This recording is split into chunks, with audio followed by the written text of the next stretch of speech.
nitwa Samuel ndi umuhinda. Utuye muri Iowa we mugi? Ntuye City Rapid. Okay. Impamvu nguhamagaye Papa Legend, umuntu umpaye nimero zawe ni Nyamwiza. Uriya umunyamakuru. Kubwira by'inihuta bataramfara telefone. Habaye mu kwezi kwa 11 kugira ngo wumve icyo ushaka kukubwira. Umugore aransohora mu nzu. Reason yo kukubwira ibintu tubone ibi biganiro muri gutanga. Hari abantu bari mu gukiza tukazugira ngo none nama views mwa mushaka. Ukuntu ngo harangiza ibi biganiro byanyu birimo kubaka kandi courage. Noneho muri make mu kwezi kwa 11 umugore wanje tugira dufitanye abana 5, abahungu 4 no mukobwa umwe. Tugiranye imyaka 25 dushakanye. Nari no musirikare n'umuntu tukigeze dukosana. Aha muri Iowa mpageze imyaka 10. Wabe mu kwezi kwa 11 nari ntembere nyine bisanzwe ndafitanye ikibazo n'umugore. Ngaruse umugore yanga kunkingurira. Mfite abana bakuru. Umuhungu wanje mukuru afite imyaka 20. Umutoya agakobwa gato kagaherezi gafite imyaka 10.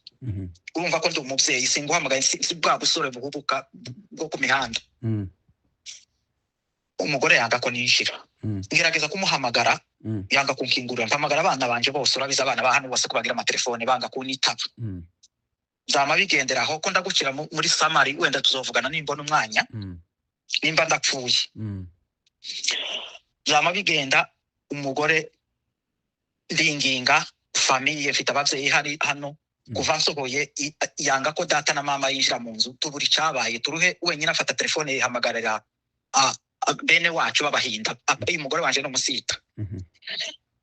Baraza ababwira amakuru yose icyo yansohoreye abandi tewe hariho abavuye za mene hariho abavuye mu yandi mashe. Ibyo yanshinjije byose kubera kwanga amakimbirane ya kino gihugu.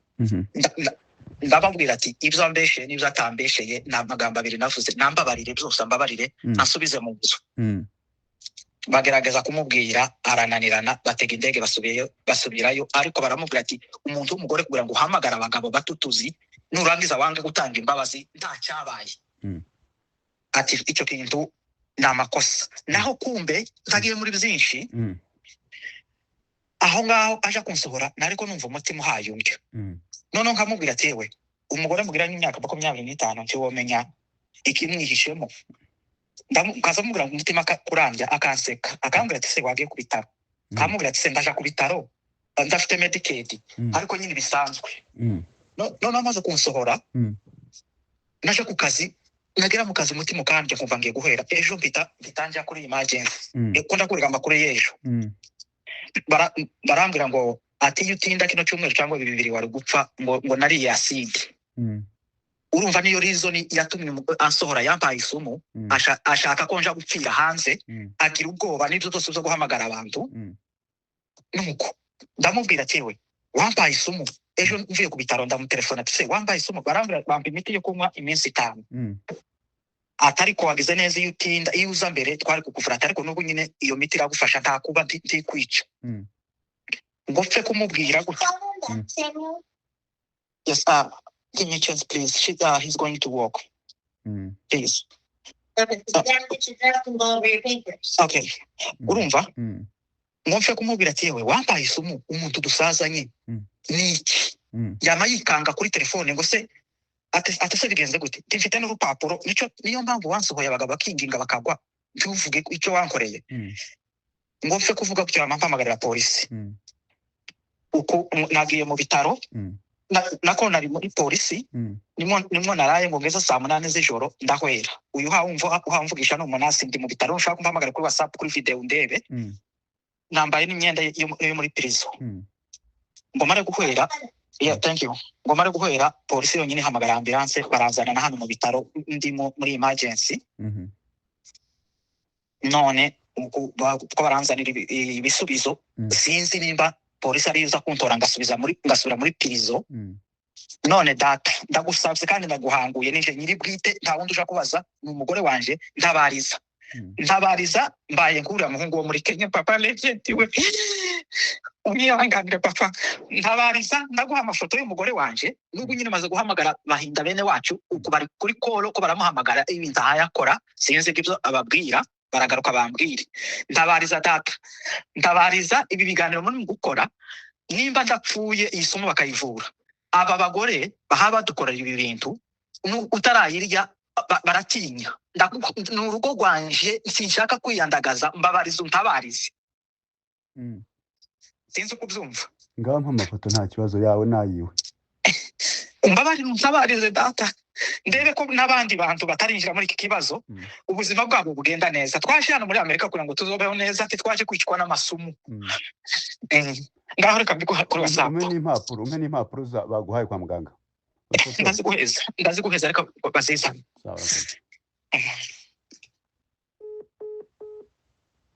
kwanza uko ibintu bimeze mumaze kumva uko ibintu bimeze hano umupapa yampamagaye ngira ngo mwabyumvishije arambwira ati papa legend ndi muri Amerika ntabariza mfite iminota 2 yonyine polisi igiye kunyaka telefone aka kanya ibindi uze kubimbaza nyuma ariko mbanze nkubwire uko bimeze habaye mu kwa 11 umugore ambwira ko atakinshaka aranje ansohora mu nzu kandi mfitanye nawe abana 5 maranye nawe imyaka 25 ati sinamenye impamvu ansohoye mu nzu ndagenda mbaye ahantu hanje onje nyine bigeze ejo bundi numva simeze neza nkajya numva mu nda harandya atariko mbere yo kansora numvaga mu nda handya mu nda kandya nkanabimubwira ariko ntabyumve bigeze rero mu cyumweru gishize numva umutima none urandiye ndabango ntabwo nakomeza kwicara nabona kibana n'uyu mugore njye ndagira gute ndajya kwa muganga ubwo uyu mugabo atuye muri Amerika ahantu bita Cedar Rapids abantu benshi barahazi ni majyaruguru ya Amerika muri Iowa aranje niko kujya kwa muganga agiye kwa muganga ngo basanga yariye isumu cyangwa se bamuhaye poison mu biryo nuko aza gutaha niko kujya kwa muganga agiye kwa muganga ngo basanga yariye isumu cyangwa se bamuhaye poison mu biryo nuko aza gutaha kwa gatanu ahamagara umugore ati burya bwose twahamagaye imiryango ngo izi duhuze nje nawe ukanga ko dusubirana kumbe wampaye isumu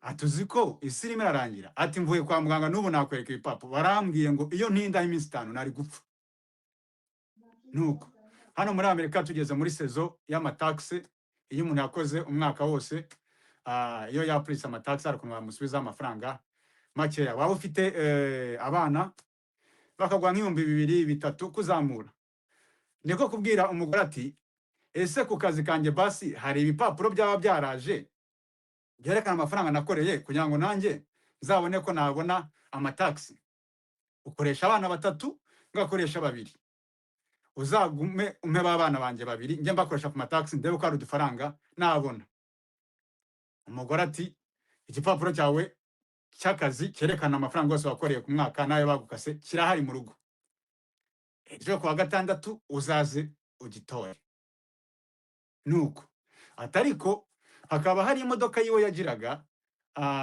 ngo yigeze gupfa imaze gupfa yari ifite assurance itanga cheke imuha cheke ariko kubera ko amazina yiwe yari ari kuri iyo nzu bamwirukanyemo umugore amwirukanyemo cheke yiza aho ngaho ndamaze se yari y'amafaranga ngo ni $2,000 by'amadolari nuko ati ya cheke rero yaraje mbwira umugore ati uzayinyoherereze ndebe ko nakoresha imodoka yanjye yapfuye ngo umugore ahita ayica $2,000 by'amadolari izo ni $2,800 zo mu Rwanda ngo ahita yica, ngira ngo mwabyumvishije muri audio yivugiye. Nuko ejo rero niko kubwira umugore ati ndaje nze gufata cya gipapuro cya W2.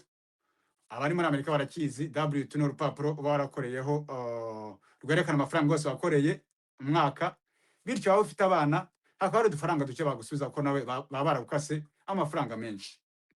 Umugabo ari mu nzira ngo umugore acana kamera z'inzu, niba mwabyumvishije neza, kugira ngo amurebe ukuntu ari buzi.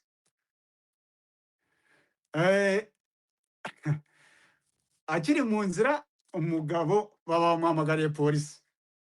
Ni ukuvuga ngo umugabo agiye kugera mu rugo kuza gufata urupapuro umugore amwembereye, polisi ziri aho ngaho tayari. Akimubonera mu makamera ababwiye polisi ati dore nguwo ngaho mumufate. Niko kumufata bamujyana kumufunga. Igipapuro bampaye wenda nimbona uburyo ndaza kucyerekana yakimpaye, kivuga ko ngo ari domestic violence. Umugore yavuze ko umugabo ashobora kubajya amubwira nabi mu rugo or something. Hano iyo uvuze ikintu icyo wavuga cyose umuntu atamutwara, ibindi bigasigara biza nyuma. Nuko bajyana umuntu utari urwaye. Mwibuke ko yari afite ibipapuro byo kwa muganga ko bamuhaye isumu yarayemwo. Mu gitondo rero niko kumpamagara, yampamagaye inshuro 8, ngira ngo abibonye kuri status nayipostinze. Ntabwo narinzi umuntu wari we urimo arampamagara, ntabwo nyapfa kwitaba gusa nimero, ndabanza nkakubaza ukampa audio cyangwa se ukampa ifoto yawe ukanambwira n'impamvu nkeneye nkabona kukwitaba. Yahamagara bigeraho yandika ngo papa mbabarira untabara unyitabe kuko polisi igiye gufata telefone. Mpita numva ni mwene wacu.